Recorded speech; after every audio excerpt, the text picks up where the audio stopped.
Hello, hello. Good evening, good afternoon, good morning, wherever you are in the world. Dr. Eve here. So excited. It's been a minute, y'all. I've been dealing with some things. Sometimes it requires you to take a step back for a second. Um, I'm sorry to say that we have lost our puppy of 16 years. Simba has gone on, has passed away, and believe it or not, grief for your animals is real too. So, why am I here today? Thank you all for being here. Thank you for your patience. So much has been going on. Um, really been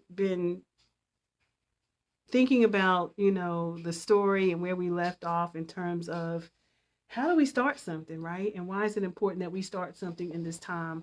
And I think I left off sharing with you all about what it was like to start something from when I realized there was a problem. There was a problem. Somebody had to do something, and I was the one that noticed the problem. And sometimes, like you'll see the problem, and the assignment be sent to you, right? And so when I realized that there was a problem in my community, which was delinquency, as a mom in a rural community with no resources, the only resource we had was 30 miles out, which was a daycare. Middle schoolers were too old to go to daycare and too young to get a job. That was the problem that was happening, as you know, with teenagers when they're beginning to transition. They're going through identity issues and hormonal issues and all kinds of things and imbalances in their mind, and they're, just trying to figure out who they are. And when we don't have the resources for them, then they're likely to venture off into whatever, God knows whatever. And that is exactly what was happening. So somebody had to start something, and so I have dedicated my page to this time to share my stories on how I started something, because at NCBWR, where I am the executive director, I teach people to use their lived experience to start something and to be peer support, to create space for people to heal from the things that are very similar. Like, for example, um, I was going through with the delinquency issue. There are many parents who have gone through that. Not all, but some, right? And let me just not say many, but some, because you want to be careful generalizing to the population. But certainly there were parents in my community who were going through that, and so the goal was, how do I stop this problem, or what kind of intervention? Not just that, but when there's a problem, you want to, as service leaders, you want to prevent, you want to intervene. Sometimes you have to intervene, and then you want to advocate. Like, if there's a problem, then for me the responsibility was to create space that would prevent this problem from happening to anyone else. Two, to provide intervention for those who were going through and navigating systems. And then three, advocating for the resources, because really what was happening, all in all, was that there was an inequitable distribution of resources from the inner city, to the rural communities, which means north of the river was just completely forgotten about. There was nothing but industrial manufacturing, all those things, roads and highways, and not enough resources for the families that lived there. And so for me, it was the opportunity to start something, right? And you ask yourself, when I left off my last video, I said, well, what do I tell them next? Well, the next was, how do you get started, right? How do you get started? Number one, you got to equip yourself with the right network, right? You want to, and you want to do some research. You want to do some research just to see how big the problem is, right? So that was my next goal. What as I am as I am getting my feet wet, trying to do something, because I wasn't holding a leadership capacity in the community. I was working every day, but we were still we're leaders in our community. At church, at school, at home, at work, we're leaders, right? But the next step in the journey was really to um, do some research. How big was this problem? How big was this problem? And so, one of the things you want to do if you are interested, if you realize that there's a problem, you have to also say, what's the need? Well, how big is the problem? And you do that by doing a needs assessment. And so for me, it was, how big is this problem? Or what could be some of the underlying factors that are correlating or associated with this problem that I found? And so for me, I said, okay, well, where could I find this data, right? Because now I have to find some data. Now, at the time, y'all, I was not a researcher. It was probably in my blood, because obviously it is. I had no graduate degree. I had no knowledge of the delinquency or crime, only what I knew and grew up in, which was my lived experience. But I did know that I had to find out how vast this problem was, how vast of a need was there. Because if I'm talking about there needs to be more resources in this community, how do I know that?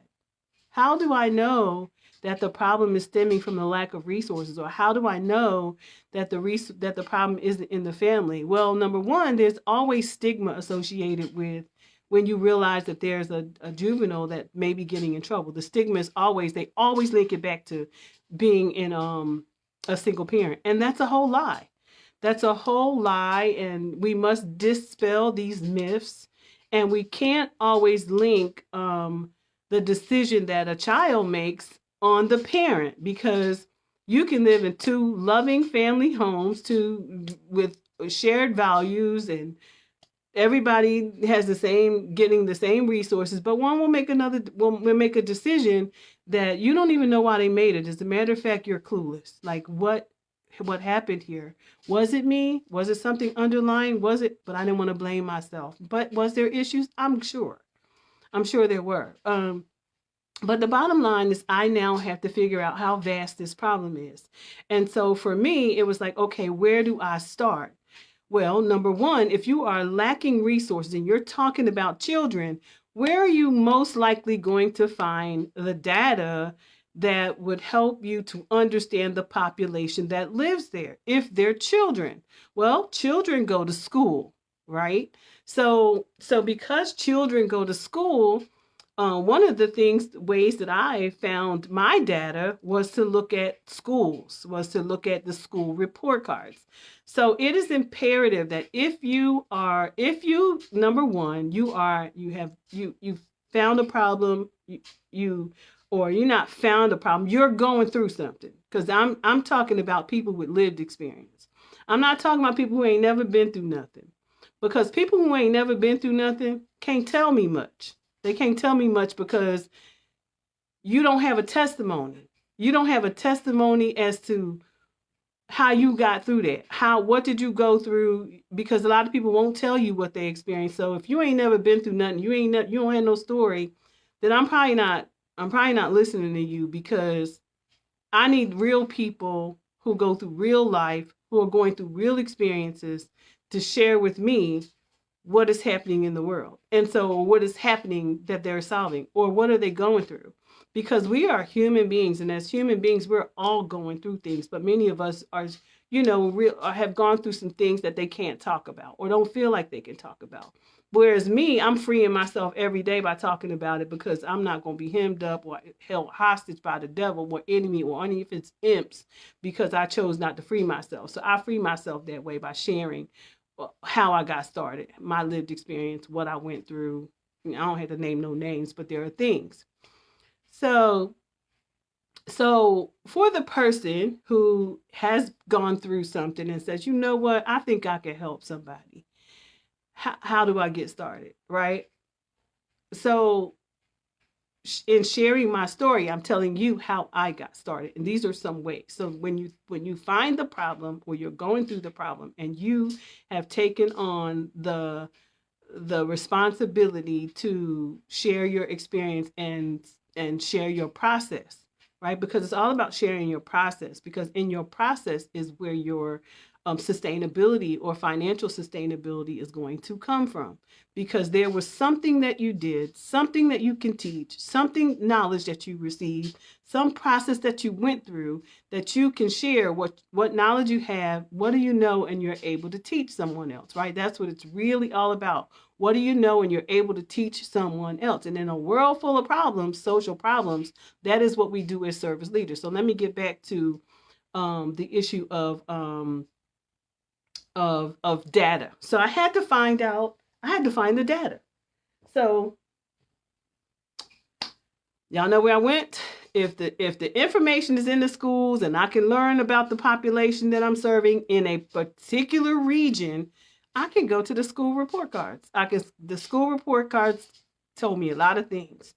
They told me the number of children who lived there. It gave me the age of the children who lived there. It gave me demographics, all the demographics. It gave me ethnicity. It gave me the number of children who are receiving free lunch. Now, we also know that free lunch is given to those who are at a certain socioeconomic status. So that was a factor for me, right? So when you are thinking about your data, where can you find the data for your population of the target population that you are about to serve? And believe it or not, I was able to put together an entire needs assessment just by looking at the NC Department of Public Instruction school report cards. And so I pulled out data from the schools, the number of students served, the number of students in middle school, because that was my population, middle grades. But then I talked about the number of children who are receiving after school programs. Are there after school programs available? Not in all the schools. And are there mentoring programs? What's in the schools? What resources do we have that are in the schools? That was one of the pathways that I actually took to begin the process of meeting and greeting and getting engaged with the target population that I was going to serve.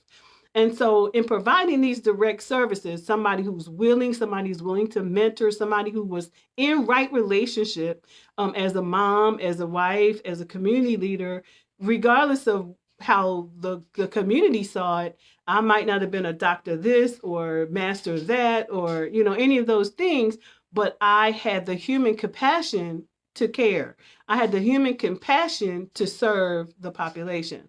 So as I was going through that process of looking at the data, and I will go through, probably do a video just to show you how to look for data for your target population. I'll show you how I looked for it so that you can see for yourself how easy it is to find the data to create the needs assessment. Now, when this doesn't not have to be just like I started a nonprofit. Why? Because I could get the benefit of the tax status. But it has to be, we must remember that even though it's a nonprofit, don't mean that you don't earn.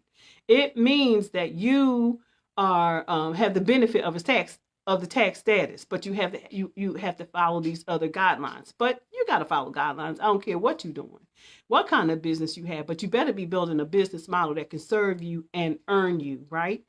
So in that time, that's what I was doing. I was doing both. I was doing a bunch of, little businesses on the side, but this nonprofit was important to me, right? But nobody would tell me anything. And that's the thing. No one's going to tell you anything. This is what I tell everybody who's interested in starting something. You have to also be willing. How willing are you to read, to explore, to research, to do the work? Because you don't want to build, you don't want to no one to tell you what to build. You already identified with your lived experience that something's going on and you need to solve this problem. Your idea can grow to something huge just from one little seed that you start. And as I share this story, you will see how that one little seed grew into where I am today. And I won't, because I want to keep my videos short. I want you all to, if you are interested in learning how to start something, please click the notification button so you'll know when I'm live. If you have questions, I'll do Q&As for you as well. So if you are here because I have begun my sharing portion, starting something was it started with a problem in my home, in my community where I lived, and I was a mom and I was going through. So when you realize that there's a problem, you're called. Sometimes you are called to that thing, because guess what? We don't go through, y'all, for us. We go through to help others. And at the time, I was navigating and helping me, not only navigating, but I was helping other parents navigate, and I was just trying to figure it out. What I did know was that I didn't want to feel like I was feeling, even though there would be many milestones, many things I would have to go through, to get past those things.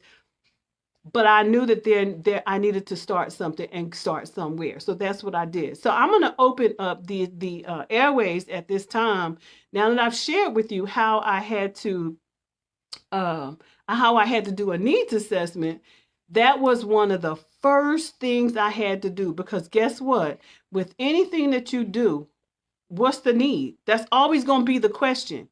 A funder is going to ask you, a bank that's you need to get a loan from, a grant that you're asking for, and they're going to ask you, what is the need for what it is that you are doing? What's the need? And what's the impact? What do you hope to achieve, right? What do you base that on? So what research have you done? Like, have you seen this done before? How do you know this works? What's your knowledge base, right? And so, but your lived experience, you are the lived experience expert. Remember that. Like, we are not going to let people discount our ability to help our communities, because we lived through some things. And because we lived through those things, we have a process that we can teach others as we move through that process. What were the things that helped you to be? What were your greatest success? What are your successes? What are your concerns? What are the gaps? And what are the recommendations that you have now that you've gone through that, right? So that's the level of my teaching is extensive in terms of helping individuals to truly build a foundation that matters, because honey, your foundation is got to be strong. Because at the end of the day, the idea is just a seed that grows into the impact of what you're going to do in a lifetime. It doesn't go away, because God will elevate you. He will take that little tiny thing and he will elevate you, because you are doing that compassionate work, because you have a heart to provide that service. And so I just wanted to come here and share, but I am opening up the airways for any questions for those who are here. If you have questions on how, let me just send this message. I'm on Dr. E page. If you have questions as to,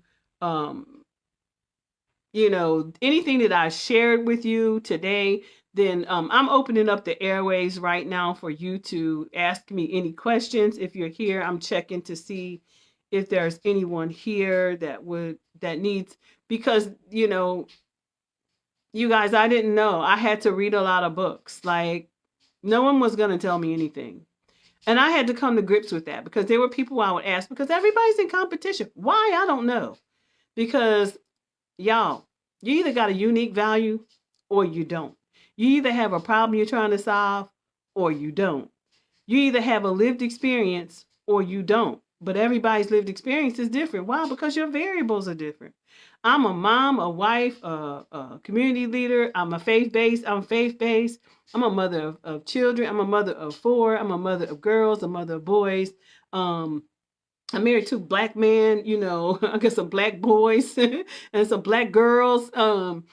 I have 4 boy, girl, boy, girl. No, do I have boy, girl, boy, girl? Yeah, boy, girl, boy, girl. And yes, that matters to me. So I'm saying it just like that. Everything I say over here will not be for everybody, but that is what I do over here. And so, but with that said, there are other variables. Our social and economic status. We were at the poverty, just above, like, we were falling through the cracks. We were falling through cracks socioeconomically, falling through some cracks, like just made just enough not to be on welfare and just not enough to, just falling through some donut holes, right? As we were trying to make it, trying to raise our families, and even made some decisions on sacrifice. We had to make sacrifice because our family was more important than these jobs, right? Like being away from my children, I realized that I only had the luxury of being home with one, right? And that was my baby. And that's because I made an intentional decision to leave all jobs behind, right?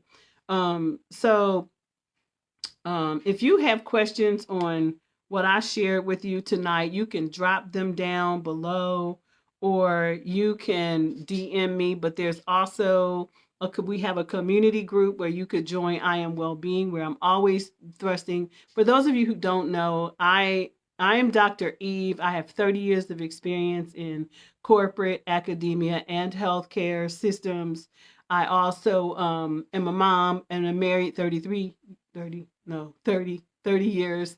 I'm a mom, a wife.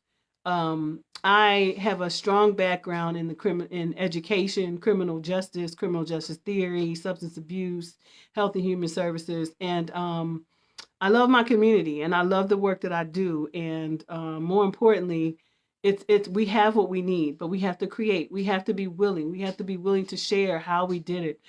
How we heal together is how we walk this thing out. Like we stand in our truth. You stand in the truth, right? They say, the word says that the truth will set us free, and it does.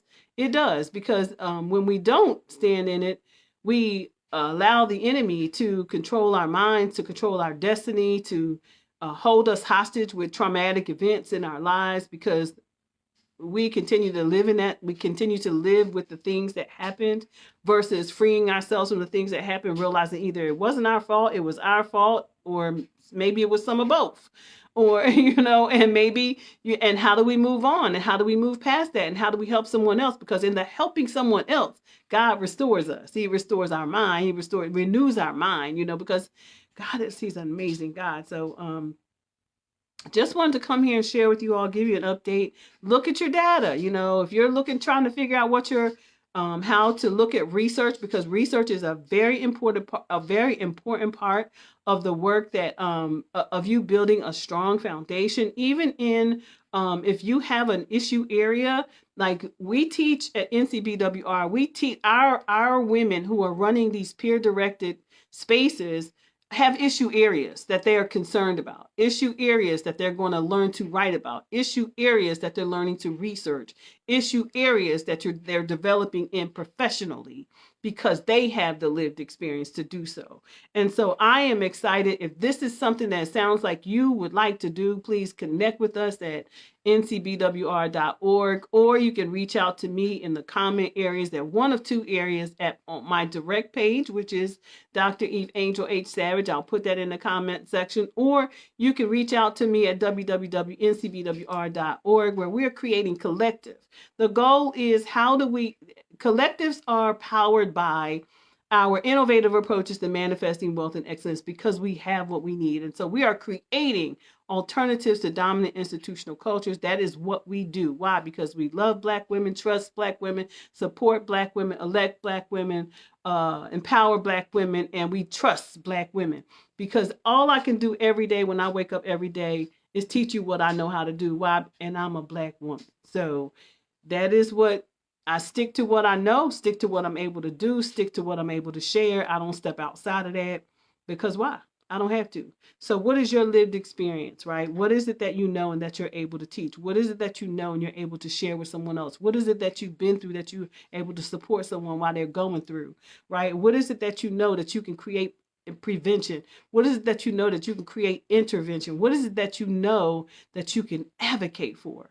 Because to me, every business is advocating for something.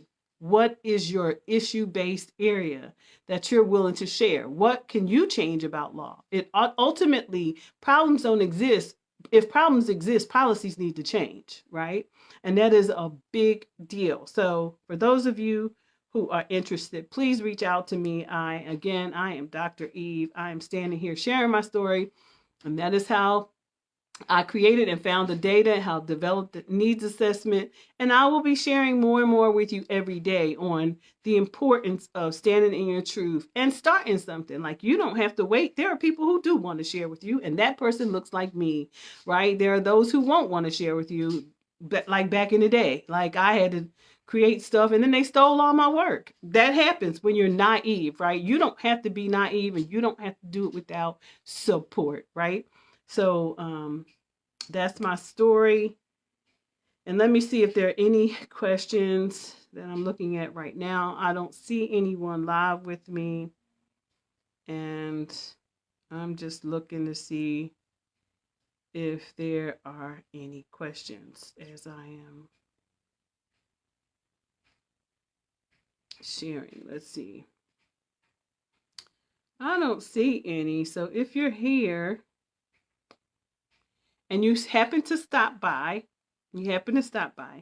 please do drop your questions. This is Q&A, how to start something, how to think about your idea. If you're here, drop me a question. Do you have a question? This is Q&A. I'm opening up an opportunity to answer any of your questions right now. This has been a 30-year journey for me, creating opportunities and cultivating spaces and communities of well-being, to address and make sure that we have healthy lifestyles, lifestyle of sustainability, sustainable well-being in our lives across every area of living, right? And as a as a doctor of philosophy in the health and human service industry, that's my goal, that you live, that you create those cultures of well-being within your family, within your work, within your school, within your job, because we are able to do that. But we have to be focused, right? In this time and season, we have to be focused because there are a lot of distractions. There's a lot of confusion. What I have decided, I don't know if y'all know this, but I deviate away from being on social media all day because I am in the background saying, okay, how do I take this seed to the next level, right? Like, the idea is there, but how do I take it to the next level? Well, that's what I was doing 30 years ago. How do I take my seed to the next level? This thing that God asked me to fix, right? This dream that he gave me. And guess what, y'all? Sometimes you can feel so lonely. You'll feel so lonely. You'll feel like, God, no one's supporting me, and no one's doing this, and no one's doing that, and no one's doing that. God didn't give it to them. And I realized that I had to realize that because sometimes it felt like, okay, if they're not helping me and they're supposed to be my friends, I felt almost like I was being rejected. But bad advice to yourself. The biggest thing for you to understand is the journey is between you and God. He chose you. He chose me. He chose me to take those giant steps that I had no idea how to do, but he did. He directed and ordered my path. And because he did, I'm also in a position to help you direct yours, right? Because he has fueled me with what I need to care and help others to solve problems in our community. It's all about the concerns. What is your concern? Have there been any successes to this problem, right? Has anybody done anything that's even close to solving this problem? And did the population look like yours? Or was it boys? Or was it a Latino? Or were they white? Or were they teens? Were they adults? The populations is always different. And that is how we have to think about what we are about to embark upon, right? And you have to niche it down. Like, do black women. And I can't be afraid to say so because we've always taken care of white babies. We have come out of slavery and we've always taken care of other people's children. We've always said what we can do and still try to be taking care of everybody else. But I'm not trying to do that. Even though I'm kind enough, if you want to come into space and you feel like you can benefit from it, okay. But I can tell you that I'm really targeting black women in this time, right? And it's okay to say that. It's literally okay to say that because you have to niche down to a way so people understand you talking to them, right? So I'm talking to the leader. I'm talking to that person who's trying to start something like I started something 30 years ago. I'm talking to that person who had a lived experience like I had, that who says, well, how can I get started? Nobody wants to tell me anything. Or where do I find sound advice? Where do I go next? Or how do I get started? It's not that hard. It really isn't that hard. But the most important thing is that you reach back and support somebody else. We never, ever are sent on this journey to just do for us. We're sent on this journey to take care of somebody else, right?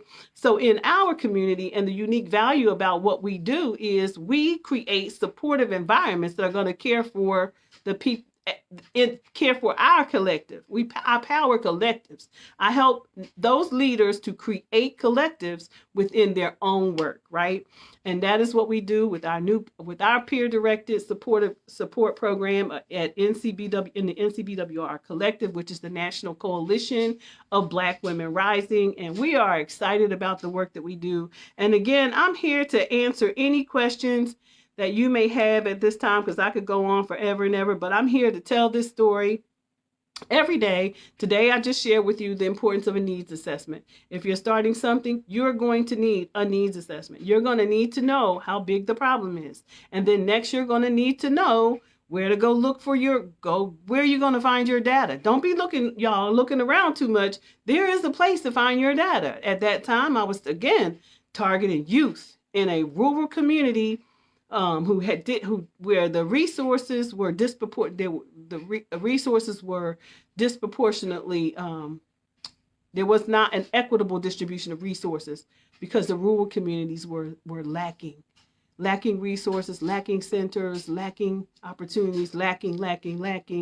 Parents it was an industrial community. So that's a thing, like there were things that were going on. There were variables to this thing, and there's always going to be variables that correlate with what the problem that you're solving.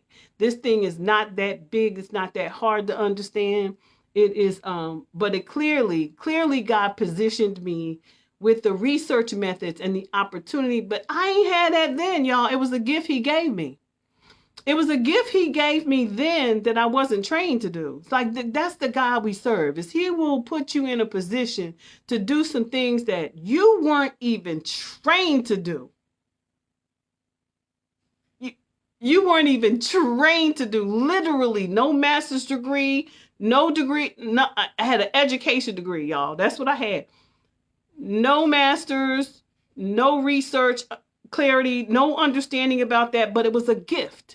It was something that God directed me to do. So he will give you the ability to do something even when you don't have the degree, because he appointed you for that. He appointed you for the time. He set you upon that rock and said, go and tell them what I said. He set you upon and gave you the skill sets. Don't sit down on God's skill set. I'm going to tell you right now, because there were many who sat down on what God told them to do. And what he did was he replaced them.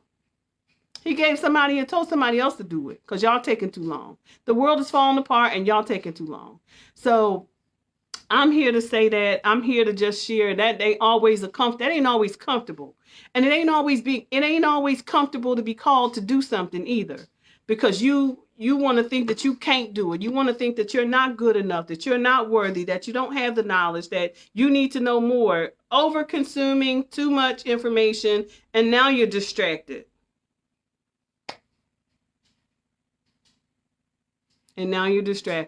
So bottom line is, you have what you need. You need to get started. You know what to do. I'm so excited. Congratulations. I'm going to say that openly. Congratulations to Melissa Cook, who has also started a women veterans of faith. And the beauty of her starting that project is Melissa is a veteran.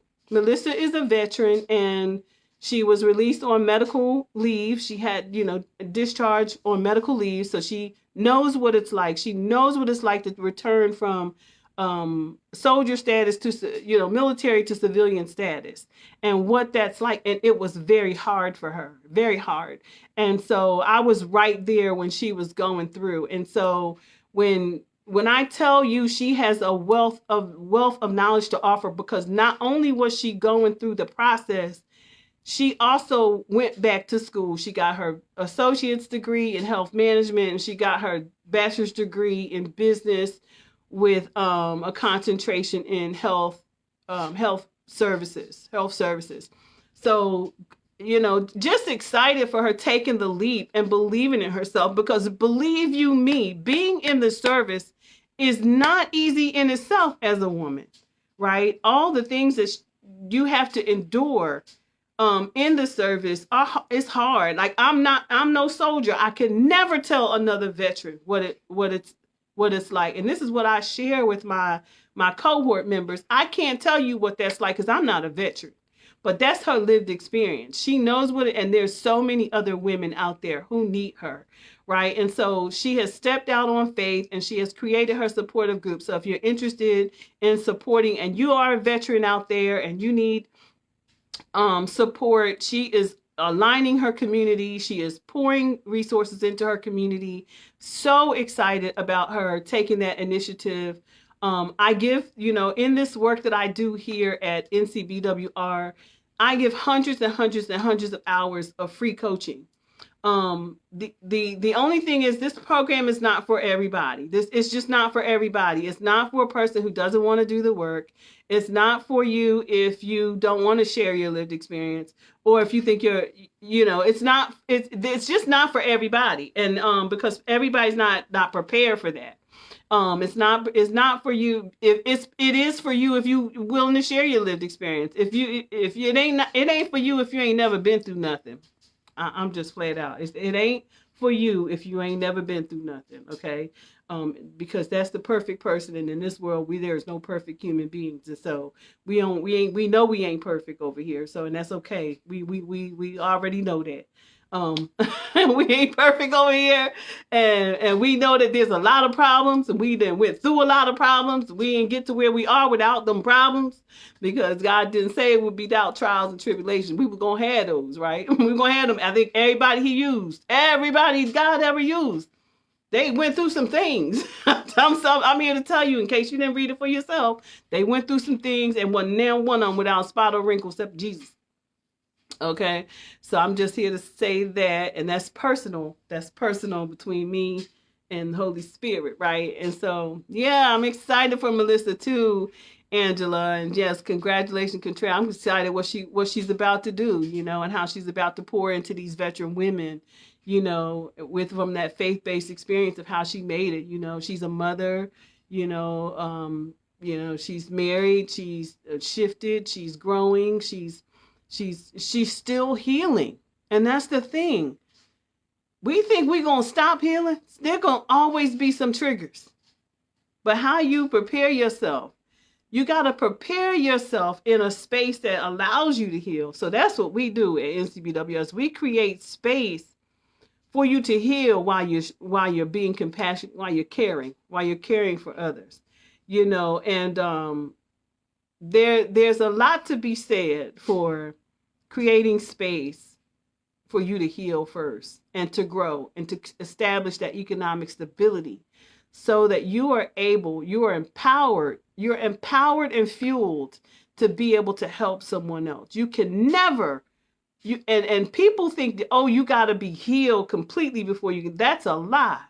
You can go through the process called peer to peer. We in this space to heal together. And tomorrow I might have another issue that triggers something.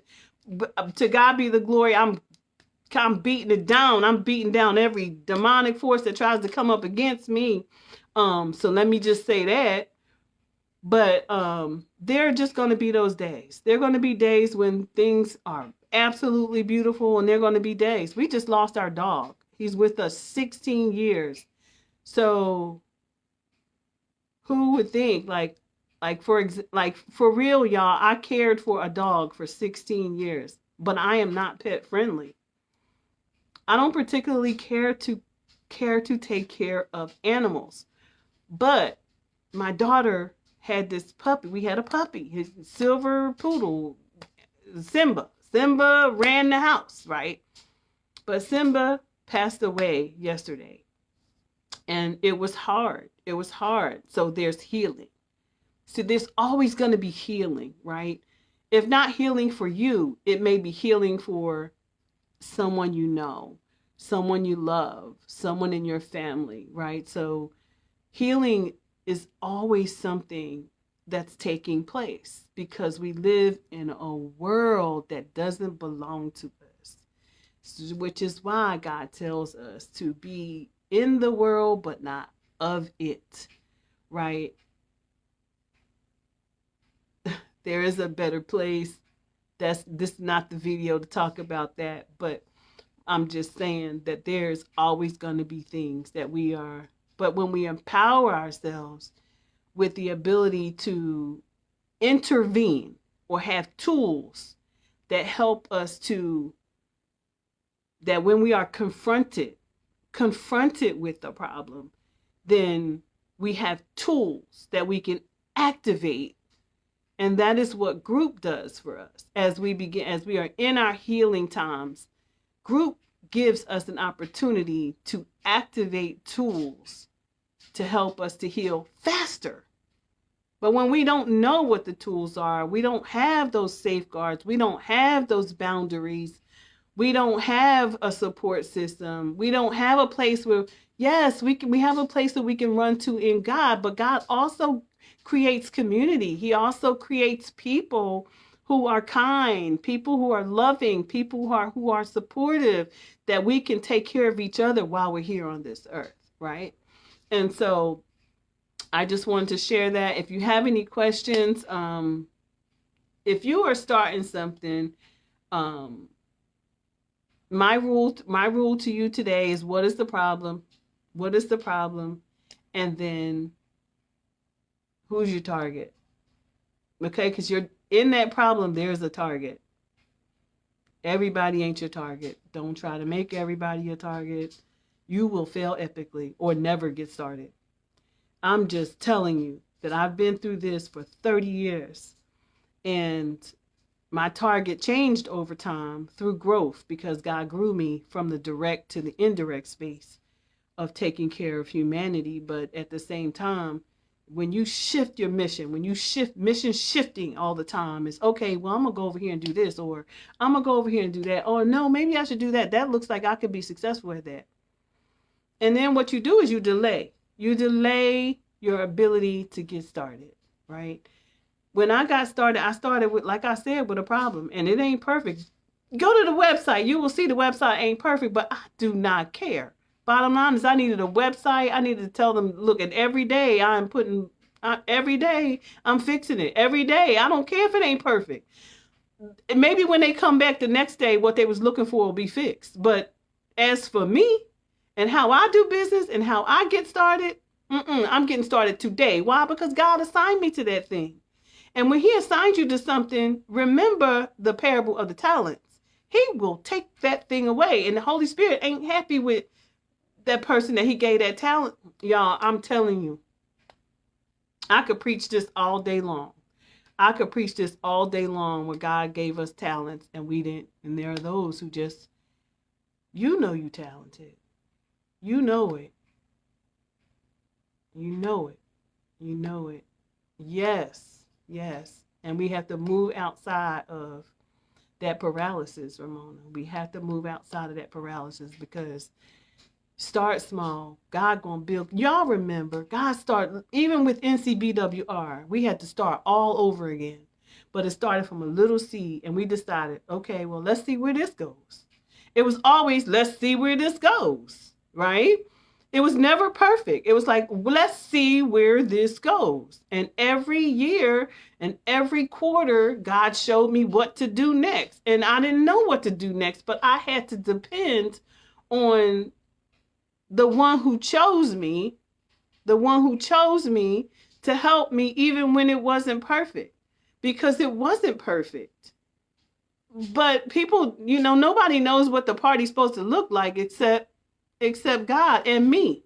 So do the best at what you have. Do the best at whatever that little thing is that you have. Do the very best that you can with what you have, even when you don't know all the facts, even when you don't know what it's going to look like. Because I honestly, y'all, my friends and my community support team know that we had to figure it out. It was a pilot. We was like going through this thing, but we were willing to do the work. We were willing to do the work. We were willing to do the work. And that is what evolved. And it was keeping your foot to the pedal. When you keep your foot to the pedal, when you keep your foot to the pedal, when you keep your foot to the pedal, God is going to show, he's going to show you the next thing, right? But you got to hone your craft. Hone it, but do the work. Because while you're trying to be perfect, you're missing this whole group of people during a time of crisis. During a time of crisis. Listen to me. During a time of crisis, we have had so many problems on this here earth in the last 3 years. It's only 2019, 2020, 2021, 2022, the last 3 years. This world has been laden with crisis after crisis after crisis. God born y'all for something. God born y'all to do some of this work. This work is heavy. And it ain't for one person. There are all of us. We've got the tools that it takes to do this work. And so I encourage you. I encourage you today. I'm going to get off my soapbox. I'll be back tomorrow or whatever day God sends me back. The next message is today it was about data.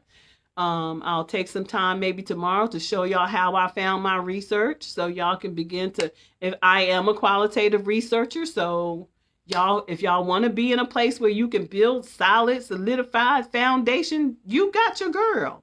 Because I'm a research methods. I am a qualitative researcher on top of that, you know? So not only did God give me the ability to start the nonprofit, to make it grow, to scale it, but I'm also equipped with these other skills. And this is what it means when God gives you the talent that you have. How do you bring the skill sets that you have into the space to do the work? That's easy. That's the easy part. You know, scaling wasn't a problem because he gave me all these tools over here, but you can't separate the lady with the tools from the project. You can't. She can't. God made her. God gave her these special talents. Now she gets to bring all these talents over here to start something over here. Did it happen overnight? Absolutely not, y'all. I didn't graduate till with my PhD to 2016. I started a whole nonprofit with no knowledge. Didn't know what a nonprofit was. But I went to sleep every night with a stack of books. This vision was so strong on my life. It was, when I tell you it was strong on my life, what people weren't willing to tell me, I was willing to learn. Why? Because I was called. I was called to do it. The problem was so strong, you know, like it sickened me. I did not like the way it felt. I did not like the way it felt to be in that kind of place where you don't know what to do. You don't know what to tell another parent. You don't know what to do to keep it from happening to another child, or you just don't know what to do. And my lived experiences are so vast, as I'm sure yours are. Pick one. Pick one. Just pick one of them. I could have really went into so many different areas, but to God be a glory. He blessed me to ultimately land with this PhD degree in health and human services. Why? Because it covers aging, it covers birth to death. Right? Why? I'm born, and one day I'm going to expire. But I done went through some things from birth. Oh, y'all know that story. But there is indeed a story.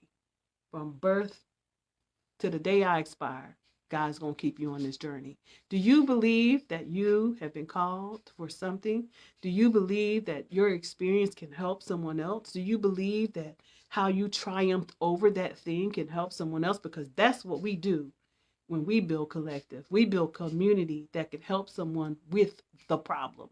We're not looking to be this shining star. We're living to be lived experts, living like life experts. Like we've been through something. Like there was something I went through, and I want to share with you how I went through it. And on the other side of it, here's what happened along the way. Here are all the great things that God did for me along the way. I was called though. I was called. I was called to share with you this thing, just as everybody God has ever chosen went through something. Some of them were violent, thieves and murderers, some of everything. They were some of everything. It's such is life. Such is life, people. But we ain't got to stay there. But if you're willing, are you willing to follow the call? That's what you have to ask yourself. Are you willing to follow the call when you've been called? And that's all I got to say. I hope you enjoyed the video. I see that there are no questions for me. And with that said, good night, and I hope you enjoyed the video. Peace and blessings. Make sure you click your notifications so that you'll know when I come on the next time. I'll try and alert you so that you can engage. And remember that when you come here, engagement is two ways. Share with me. What are your questions? What are some of the things you're experiencing? How can I help you? Can I support you? Do you want to know more about what it is that we do? Or do you have questions about what it is that we do? Or how long? What's the process? What does it take? What are your programs? I'm sure you got questions. So at any rate, thank you so much for being here. I appreciate you, Ramona. I appreciate you, Angela. Let's see if there's any other questions. Congratulations to our good friend, Melissa. Thank you. Thank you so much. Thank you. To God be the glory. He's teaching me to just be real. Just tell the truth. And this is what it's really all about, y'all. Some people struggle to even go live because they got to be suited up, they got to be make-uped up, they got to be this, they got to be that, they got to have some kind of formality. Y'all better stop it. Y'all better stop it and push that button and be yourself. I got expressions, emotions, and hands and head, and I got some everything, but that's the authenticity. So here's the thing. Your vibe, who you are authentically, will attract the people that who care, can genuinely sense your compassion for what it is you're talking about. So you really have to be yourself, right? She says, let's see what she says. You were flowing in the spirit. Thank you. Yeah, honestly, well, and if you let him take over, he will, right? He will take over and do the work and share with you. But that is also, are you willing? Are you willing to be free? Right? Because I know who freed me. It was nothing but the Holy Spirit. I was in a bad place, baby. She said, I struggle hard, not worried about outer appearance, just struggle to push the button. You know, sometimes there's a struggle, but you have to, the more you come, the more relaxed you get. I shared with you all too, to always stage a place where you can push the button anytime. Like I have different staged places in my home. Like I stage certain things in here, certain places where I can go and push the live button anytime, right? And because I know that I have to, as a leader, as someone who supports other people, I'm called I can't just disappear from out of this space when I've been called. And this is where it all happened. This is where it all started. I've been using this platform, to create community. So I can't just not call. There are people out there that I was called to. And for example, Angela, glad you mentioned that. You have a population of people who you've built right relationship. When you start building a relationship with people, you can't disappear. Like, I'm just going to be honest, 100%. You cannot disappear from your folks. Now, there are going to be times when you're going through, you could just share with your community what's happening. Like, for example, I had to go and share, hey, y'all, I got a class tonight, or last night, but I can't show up tonight. I can't show up because our dog died. You just let people know, like, this is a real world. One of the things that I found very interesting, I'm going to share this with you. There was this video that went viral on TikTok. If you notice on all these platforms, people are showing you how they living their best life, how they doing this. It's the disruptors, y'all. It's the disruptors that are going viral. So there was this woman who decided she was going to show you just how junky her house was and just what she be going through in a day. And she went viral. She went viral because that's disrupting. That's showing you real life. That's showing you someone's truth, right? And everybody's out here trying to do the same thing and show up and show you this, oh, I'm living my best life. Oh, I can sit in my house and just live my best life or whatever it is. And that's something for an interior decorator that might be cool, but that ain't everybody's story. That's not how it started. That's not how my morning started. I had to, even to get ready to get up and go to work. I mean, like I had a good day, but I didn't have a great start. Okay. So let me just say that I had a good day, but I didn't have a great start. Right. Can you tell somebody that? I didn't have a great start. Like I didn't, like it took me till 11 o'clock. But I had once I got started, I had a meeting and I had the best conversation. You know what that conversation was about? That conversation was about how what I'm feeling and standing in my truth and being in all these meetings and hearing all these things we got to show up for, and how I don't feel like showing up for that today. How that's not like that ain't my story. Like today, that ain't my story about this issue. That ain't my story. That's not how I feel about that right now. I can't stand up and advocate for that because this was happening to me in the moment. Right? So I had a conversation about that though. I had a conversation with another one of my colleagues that it made me feel good to share that. And not only that, but another thing that I shared, like, because I believe in telling y'all the truth, because the only way you're going to know me authentically is for me to tell my truth, right? So one of the things that I find in some meetings is people be rolling out all this stuff you want me to read. Y'all don't even understand it. That ain't the type of learner that I am, right? That was another thing that I shared. Like, everybody got all this stuff they want you to read and understand. Can you give me the short and like, I don't want to hear I just don't want to read all of that because I'm an audio learner. In case you didn't know, you got 4 or 5 different type learners in your space, and everybody don't want to read all that stuff. We can't, first of all, I can't do it right here and right now. Why? Because I don't process that way. As a PhD, one of the most important things, listen, it's a miracle to have achieved that. But the only way that I achieved that PhD was to first discover me, discover my power, discover my superpower, discover how I learn, right? So I already know that I went through school as a C average, trying to figure it out, teachers feeling like a failure to the school system because they weren't savvy in neurodiversity. People brains operate differently. People think differently. People learn differently. Now, if you speak to me, don't send me in no classroom and bring no video in there and turn the lights off and turn on the captions because you don't want no sound and say read the captions. Because first of all, I'm not going to understand nothing you said, nothing that went on in the video, because I processed by hearing. So if you got a video, you just brought a video in, and you say, okay, well, read the captions because we want to keep the room silent, quiet. You got 4 other learners in there, and I'm one of them. And I ain't understand nothing that just happened on that movie. I saw some things, but the captions I needed to hear.